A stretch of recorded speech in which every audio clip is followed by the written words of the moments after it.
할아버지가 저에게 한 번만 더 관계를 하자고 하더군요.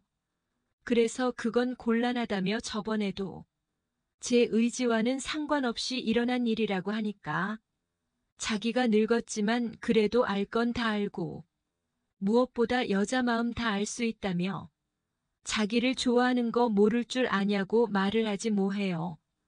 저는 순간 철렁했습니다. 저는 할아버지가 아무것도 모를 줄 알았는데 마치 제 마음을 다 꿰뚫어 보는 느낌이었어요. 할아버지는 제가 망설여지는 게 느껴졌는지 그제서야 뭔가 결심한 듯 하얀 봉투를 내밀면서 이거 받고 자기 소원 들어달라고 떼를 쓰시기에 그만 그날도 할아버지의 소원을 풀어드렸습니다. 할아버지는 힘차게 움직였어요. 저도 반응하며 같이 움직였습니다.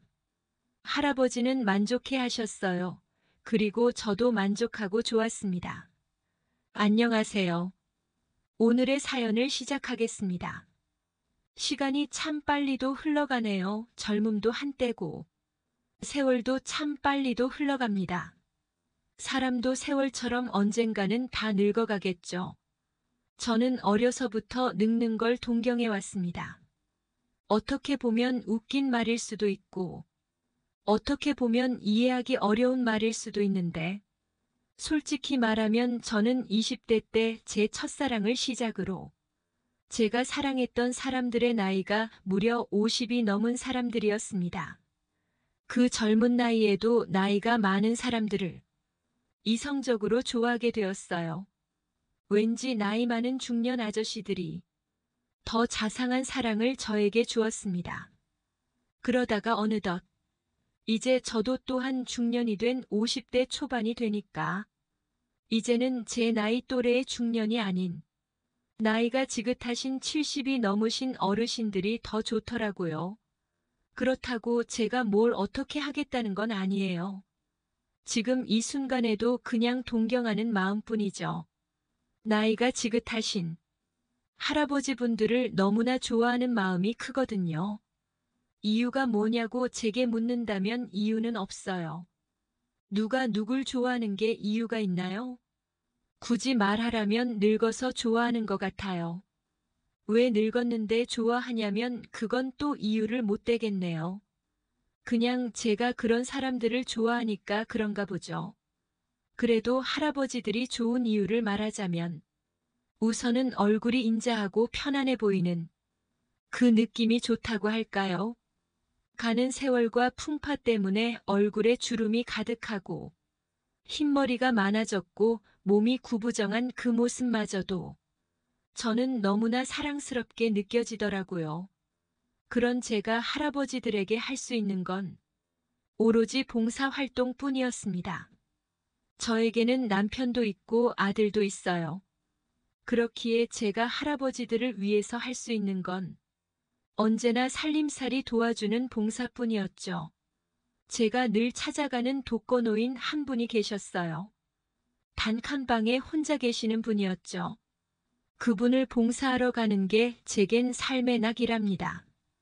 집에 가서 밥을 해드리고 빨래도 해드리고 설거지를 해드리는 건 물론 청소와 같은 집안일까지 모두 다 해드리는 게 제가 독거노인분들에게 할 수 있는 봉사였지만 저 같은 경우는 하나 더 해드리는 게 있어요.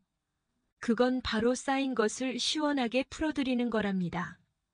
직접 손으로 해드리는데 할아버지들이 어찌나 시원하다고 좋아하시는지 그 모습을 볼 때면 저는 더욱더 열심히 시원하게 손으로 풀어드리곤 하죠. 하지만 할아버지들이 다 인자하시고 늙었기 때문에 남자로서의 기능을 상실했다고 생각하면 곤란하다는 걸 나중에서야 깨닫게 됐어요. 제가 봉사했던 할아버지도 남자다운 남자였습니다. 이 할아버지는 농담을 너무나 좋아하셨는데 어쩔 땐 짙은 농담을 자주 하셨어요.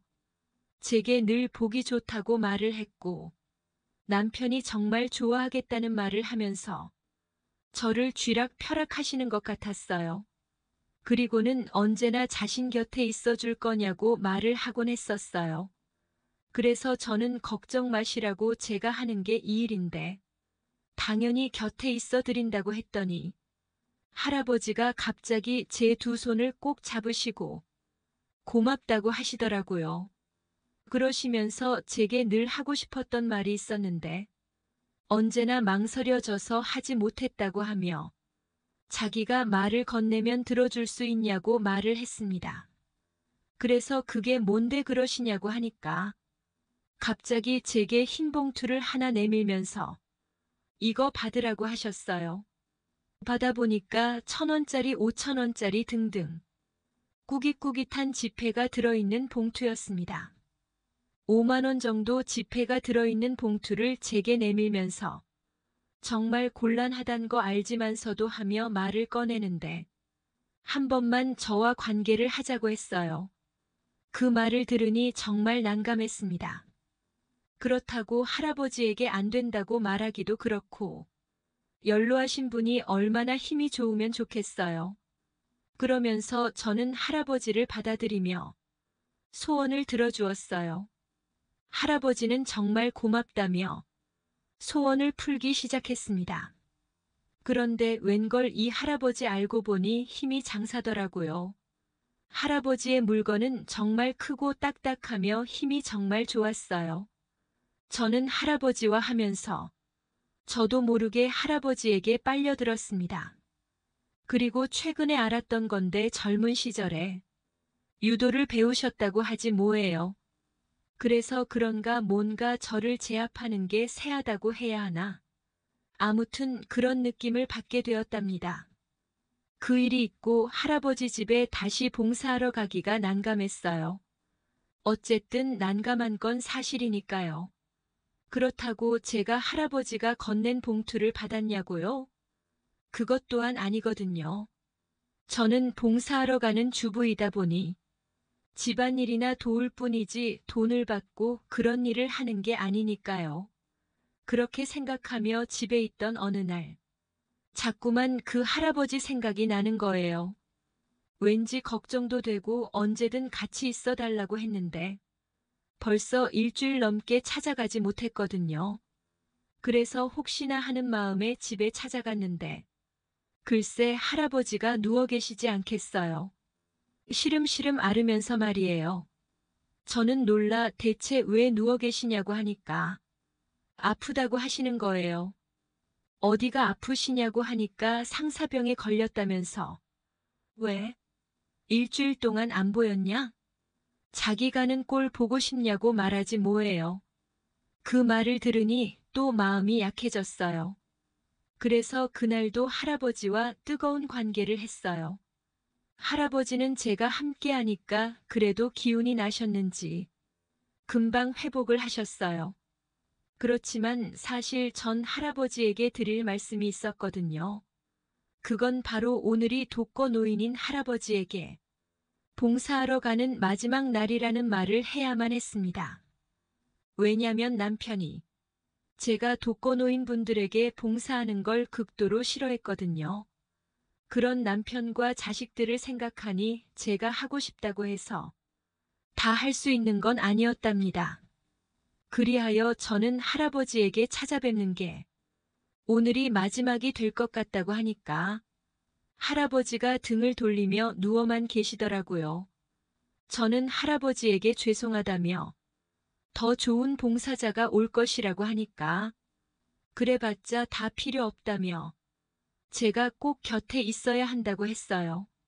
저번에 약속처럼 언제나 곁에 있어 준다고 했으면서 갑자기 왜 그러냐며 늙었다고 냄새나서 싫은 거냐고 하시길래 저는 절대 그런 거 아니라고 하니까 그럼 대체 왜 그런 거냐고 해서 이유를 말씀드렸어요.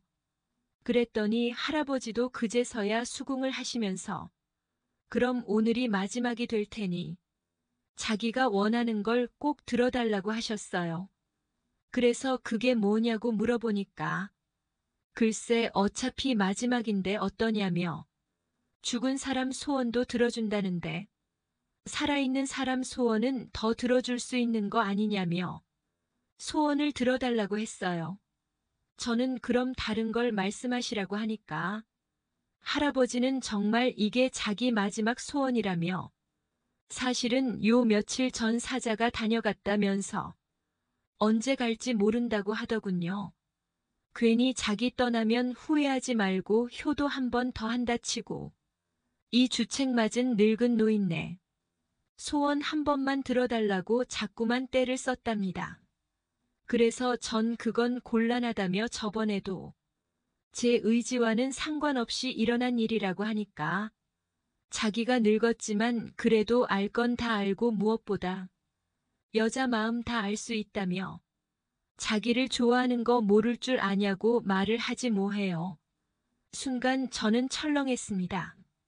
저는 할아버지가 아무것도 모를 줄 알았는데 마치 제 마음을 다 꿰뚫어 보는 느낌이었어요.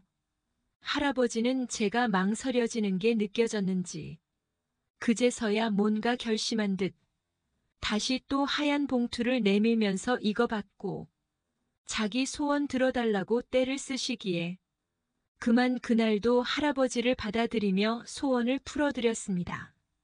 할아버지는 힘차게 움직였어요. 저도 반응하며 같이 움직였습니다. 할아버지는 만족해하시며 좋아하셨어요. 그리고 저도 만족하고 좋았습니다. 그리고 할아버지 집에서 나왔어요. 그 봉투는 받았냐고요? 제가 어떻게 그 봉투를 받겠어요? 이번에도 역시 그냥 놔두고 나왔죠. 그 뒤 할아버지와의 있었던 일들은 이제 기억 속에 묻어두고 있었는데 어느 날 갑자기 꿈에 그 할아버지가 나오시더라고요. 그런데 정말 꽃들이 가득한 벌판에서 한낮에 환하게 웃고 계시는 꿈을 꿨습니다. 아무래도 그 꿈이 이상해서 오랜만에 그 할아버지 집에 찾아가 봤는데 아니나 다를까 할아버지가 돌아가셨어요. 저는 할아버지의 마지막을 그렇게 함께하게 되었답니다. 그래도 지금 생각해보면 언제나 함께하지 못했다고 생각했지만 이렇게 마지막을 할아버지와 함께 할 수 있었던 게 지금으로선 다행이라 여겨지네요. 할아버지 부디 그곳에서 행복하시길 바랄게요. 그리고 저도 사실 할아버지와 함께 추억을 만들 수 있어서 너무나 좋았답니다. 좀 더 잘해드려야 하는데 가족들 핑계로 제대로 못 챙겨드린 게 조금은 후회스럽네요. 아, 참, 다음 생애가 있다면 우리 그때는 부부의 인연으로 다시 만나요. 꼭 그랬으면 좋겠네요. 오늘의 사연은 여기까지입니다. 구독과 좋아요 부탁드립니다. 감사합니다.